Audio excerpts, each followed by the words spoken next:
Salut à tous, bienvenue dans cette nouvelle vidéo que j'avais trop hâte de filmer sur mon Erasmus à Barcelone. Donc sans plus tarder, on va commencer par le sujet de la vidéo.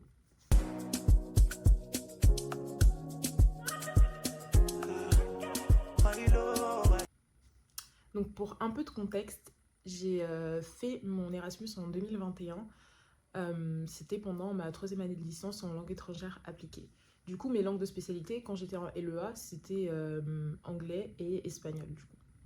Et il faut savoir que depuis que j'étais à Mayotte, au lycée, j'avais vraiment en tête le fait que je voulais absolument être interprète de conférence.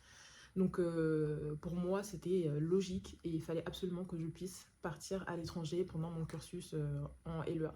Donc j'avais déjà ça en tête, j'étais pareil. Sauf que en arrivant du coup en métropole, bah, le fait d'avoir eu à gérer autant toute l'adaptation autour du fait de vivre dans un nouvel endroit, sachant que c'était la première fois que je venais en France.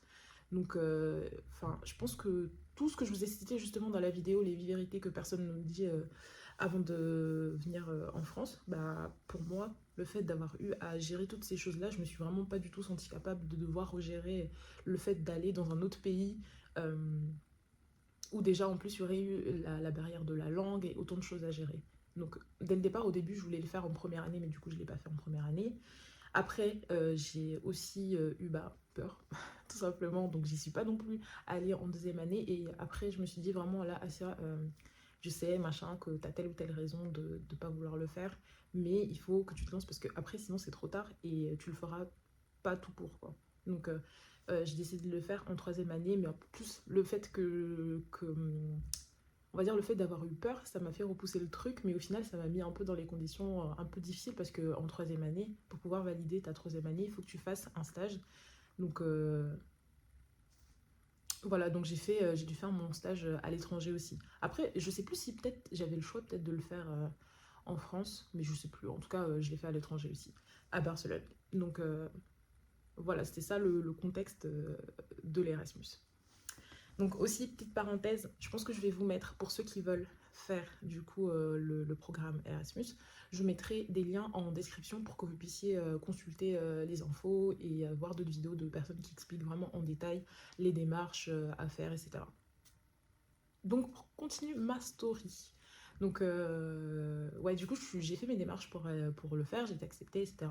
Donc après ce que j'ai fait, c'est pour trouver un logement, j'ai vraiment galéré parce qu'il faut sachez que Barcelone c'est très cher. Donc finalement j'ai pas trouvé de logement alors que la date se rapprochait de fou. Donc ce que j'ai fait c'est que je suis allée là-bas en avance avant la rentrée et pour pouvoir visiter directement et voir. En plus, il y a plein d'arnaques. Donc franchement, je pense que l'un des meilleurs trucs à faire, c'est d'aller directement et d'aller voir, hein, parce que je pense que des fois, tu peux voir des photos, alors qu'en allant, tu vas voir le quartier, c'est pas possible, ou plein d'autres choses super dérangeantes. Mais bon. Donc j'y suis allée, et au final, moi, de base, ce que je voulais, c'était un appart. Donc j'ai pas eu d'appart, parce que, comme je l'ai dit, c'est très cher, donc j'ai baissé mes ambitions. Et finalement, je me suis retrouvée en coloc, et pas dans la ville de Barcelone elle-même, mais dans une ville juste à côté. Et franchement, c'était bénéf parce que j'étais en coloc, certes, mais du coup, c'était juste à côté de la fac. Franchement, 10 minutes et j'y étais déjà, donc c'était carré. Donc voilà. Au final, je disais dans le titre, est-ce que c'était une erreur ou est-ce que c'était la meilleure décision à faire? Donc déjà, je pense que je vais vous dire un peu peut-être les côtés un peu négatifs de cet Erasmus-là. Du coup, d'une part, comme je vous ai dit, je vous ai pas dit. J'aime trop dire cette phrase comme je vous ai dit alors que j'ai même pas dit avant. Mais bref, je suis allée là-bas, mais j'étais, je pense, comme quand je suis venue en France, j'avais trop hâte de venir. Mais en arrivant, je me suis confrontée au fait que je pense que j'avais tellement peut-être idéalisé le fait de venir, etc., que j'ai pas vu tout le côté où j'allais avoir le mal du pays encore une fois, que j'allais me sentir seule et tout. Et ça, c'est des choses vraiment que j'ai eu à faire face forcément en étant là-bas. Parce que là-bas, il faut sachez que aussi, j'étais... tous les cours étaient en espagnol, déjà d'une part. Et en plus, bah, là-bas, les gens, enfin, parfois j'avais des cours où j'étais la seule personne à être en Erasmus. Parfois, on était deux ou trois, mais vraiment, on n'était pas beaucoup dans les classes à être en Erasmus. Et bah, les gens, ils font leur cours, quoi. Ils vont pas, c'est pas un test, c'est pas un jeu pour eux. Donc, les profs, ils vont pas forcément ralentir, enfin, ils vont pas ralentir pour moi, ou ni même pour la personne, enfin, pour une personne qui est en Erasmus, juste parce que tu es étranger, quoi. Donc, forcément, il faut que tu suives le rythme.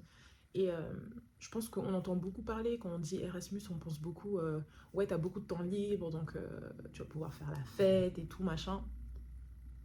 En fait, c'est vrai en partie, parce que c'est vrai que t'as pas mal de temps libre, mais le truc, c'est que t'as du temps libre, mais le fait que déjà tu dois gérer ton adaptation, tes finances, etc. à l'étranger, et que en plus t'aies autant de démarches à faire à chaque fois, bah pour moi, même si c'est vrai que j'avais l'impression que, enfin, je sais même pas que j'avais l'impression, même si c'est vrai qu'on a plus de temps libre que si t'avais fait ton cursus bah, dans ton pays d'origine, mais pour moi, j'ai passé, je pense, la plus claire, enfin, le plus clair de mon temps à travailler, vraiment. Parce que moi, je voulais absolument pas. Ma phobie, c'était de devoir passer au rattrapage ou de louper mon année à l'étranger parce que ça allait me casser la tête déjà de devoir passer des rattrapages et en plus venir galérer à mon retour. Donc, franchement, mon objectif, c'était vraiment de réussir à 1000%. Sachant que déjà, j'étais vraiment pas dans mon éra sociable. Mais euh, voilà, donc c'est pas parce que on te dit que tu vas avoir énormément de temps que tu dois te dire que ok, ça veut dire que tu vas avoir je sais pas combien de temps pour faire que profiter parce que c'est un piège, concrètement. Mais après, ça veut pas dire que tu peux pas profiter, hein, mais bref, t'as capté. Donc ça, je pense que ça c'est le côté négatif, le fait d'avoir dû gérer tout l'aspect solitude et tout, et le fait que finalement tu te retrouves à devoir trimer pour pouvoir t'assurer bah, de réussir, mais je pense que ça c'est pareil que quand tu es en France dans tous les cas. Et du coup, autre point un peu négatif aussi, c'est je pense le fait d'avoir dû gérer la distance avec les proches aussi.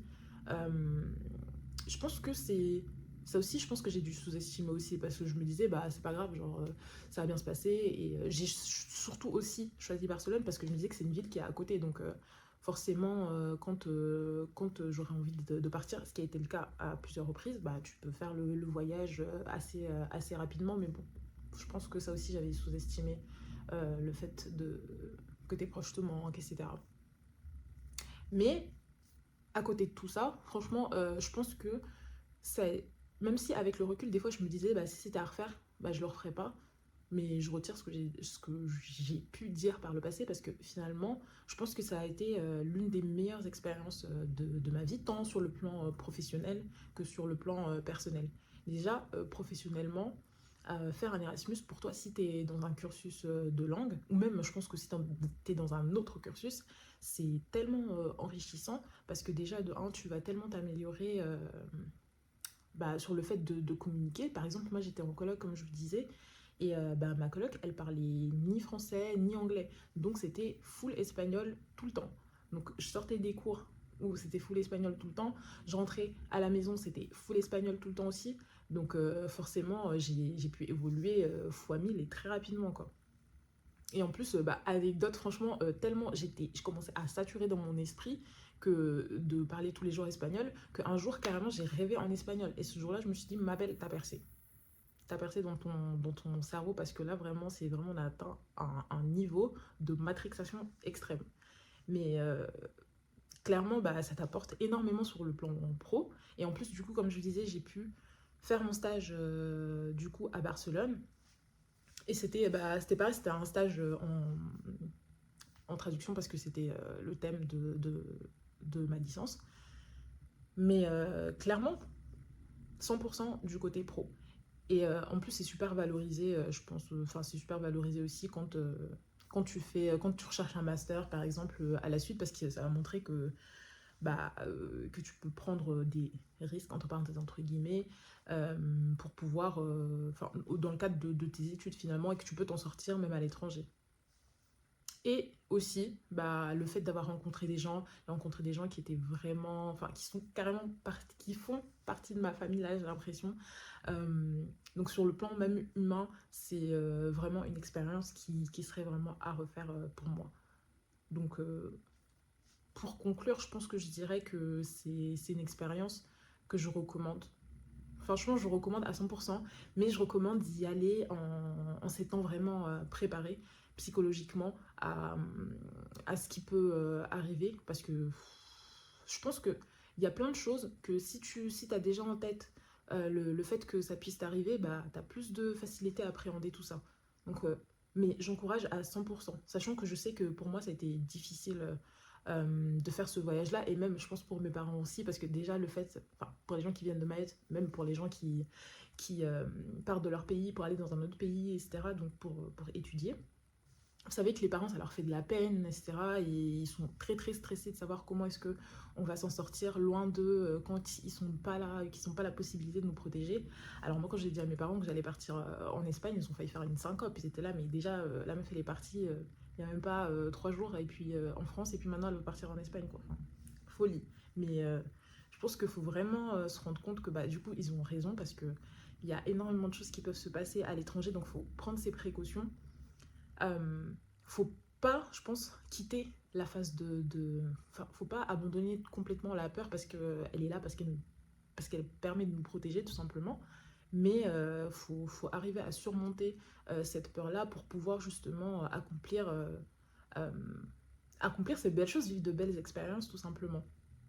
Donc, pour les personnes, par exemple, qui viennent de Mayotte et qui veulent faire un Erasmus, partir à l'étranger, que ce soit sur le plan, enfin pour pouvoir bah, devenir plus indépendant peut-être, ou pour grandir sur le plan professionnel ou sur les études, franchement, moi je vous conseille à 1000%. En plus, pour ceux par exemple qui sont boursiers, comme moi j'étais boursière à l'époque, il y a plusieurs bourses qui existent. Donc si par exemple toi tu es dans ce cas-là et tu doutes sur le plan financier, franchement je te conseille d'y aller si tu es boursier, parce que tu as plein d'aides. Parce que déjà, à titre d'exemple, par exemple, j'avais la bourse du Crous, mais à ce moment-là, j'avais aussi la bourse de la DASU. Et il me semble aussi, il y avait d'autres bourses aussi de Erasmus propres au programme. Donc, mais comme je vous ai dit, je vous mets les infos en description. Mais bref, genre tout ça pour vous dire que si vous voulez le faire, préparez-vous et foncez, parce que c'est une trop bonne expérience. Si vous avez peur, faites comme moi, prenez un pays qui est pas loin, comme ça vous savez que il y a un problème ou quoi que ce soit, vous pouvez rapidement vous retourner. Et voilà. Moi, je sais qu'il y a plein de personnes enfin, plein de personnes. Il y a une personne en particulier qui m'a vraiment inspirée et qui m'a permis on va dire, de dépasser cette peur-là, notamment. Et en plus, cette personne-là, elle est allée à Barcelone aussi. Je vais vous parler de la personne parce que j'aime trop parler des personnes qui m'inspirent trop. Mais cette personne, du coup, elle s'appelle Myriam. C'est Myriam Kassim. Si vous ne la connaissez pas, je mettrai aussi les liens de ses réseaux en bio, parce que en fait, même les sujets qu'elle aborde, en fait, je trouve que c'est tellement inspirant, je pense, pour les jeunes, en fait. Parce que moi, depuis que je l'ai rencontrée, je pense que j'étais peut-être... à l'époque, je venais d'avoir mon bac. Enfin, quand je dis rencontrée. Quand je l'ai vue, ou même quand j'ai commencé à la suivre, j'étais au lycée. Et je sais plus si c'était à cette époque-là qu'elle était à Barcelone ou un peu après. Mais bref, le fait de l'avoir vue faire, bah, je me suis vraiment dit, bah, c'est possible qu'une fille qui vienne du même endroit que moi puisse vivre des choses comme ça. Et je me dis, bah, pourquoi pas moi finalement. Donc je me dis, je n'estime vraiment pas ce genre de représentation, que ce soit pour la jeunesse ou même pour des personnes qui ont le même âge que moi, tu vois, parce que je pense qu'on a vraiment parfois besoin de voir d'autres personnes faire les choses pour pouvoir se dire que, ah ok, bah, j'en suis capable moi aussi. Donc si le fait de partager mon expérience, ça permet aussi de pouvoir aider d'autres personnes qui ont envie de suivre le même chemin à foncer, et ben moi je serais 100 000 fois contente. Donc j'espère que cette vidéo, elle t'aura servi. Si tu connais des personnes qui veulent se lancer, n'hésite pas à leur partager la vidéo. Et moi je te dis à bientôt pour une prochaine vidéo.